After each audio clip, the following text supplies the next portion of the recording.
دیکھو بچہ بالغ بعد میں ہوتا ہے مگر اس میں خواہش یہ 10 سال میں پیدا ہو چکی ہوتی ہے.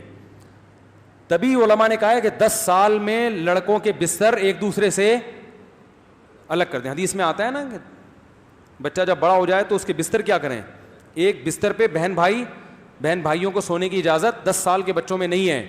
یہاں سے برائیاں جنم لیتی ہیں, کزنوں میں برائیاں جنم لیتی ہیں. بعض لوگ پرواہ نہیں کرتے, 10 سال کا کزن ہے وہ اپنے کزن کے ساتھ چمٹ کے سو رہا ہے, یہاں سے برائیاں جنم لیتی ہیں سب. یہ پہلا اسٹیپ ہوتا ہے. جو لبرل لوگ ہیں وہ تو کہتے ہیں نہیں کچھ نہیں, ایکچولی یہ مولویوں نے دین کو اتنا مشکل بنا دیا. جب وہ بنے گا نا وہ کہ اس کو لندن کا ویزا ملے گا, پھر آپ کہو گے کہ اس بیس پہ ویزا ملا تھا اس کو. تو یہ یہیں سے شروع ہوتا ہے. تو ضرورت بھی کیا ہے, یا تو ڈاکٹر نے کہا کہ چپک کے سونے سے جراثیم مریں گے ان کے, تو پھر بھی ہے. جب ضرورت نہیں ہے تو بھائی اس کا الگ بستر لگا دو, اس کا الگ لگا دو. کیوں اکٹھے سلا رہے ہو بہن بھائیوں کو؟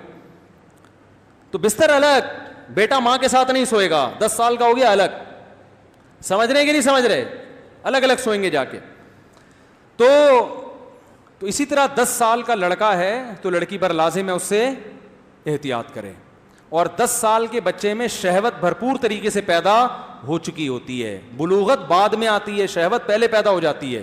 سمجھتے ہو کہ نہیں سمجھتے؟ سمجھتے سب ہیں, گھننے بنے ہوئے ہیں گھننے.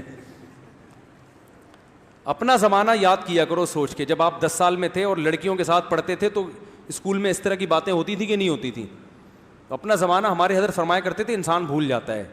تو سب بچوں کو ایسے ہی سمجھ رہا ہوتا ہے کہ نہیں ایسا نہیں ہے. بچوں کے دل میں عشق پتہ ہے 10-11 سال کی عمر کا بڑا خطرناک ہوتا ہے. تو یہ عشق پیدا کیوں ہوتا ہے؟ اس کا مطلب اس میں یہ تمیز اللہ نے پیدا کر دی ہے. تو اس لیے آخری حد ہے 10 سال, اس میں احتیاط ضروری ہے.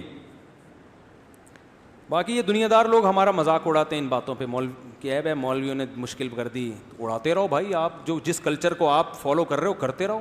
تمہیں اسی گندگی میں تمہیں اگر سکون مل رہا ہے, گوں میں تمہیں گٹر میں سکون مل رہا ہے, تو بھائی عطر اور خوشبو کی باتیں تمہیں سمجھ میں نہیں آئیں.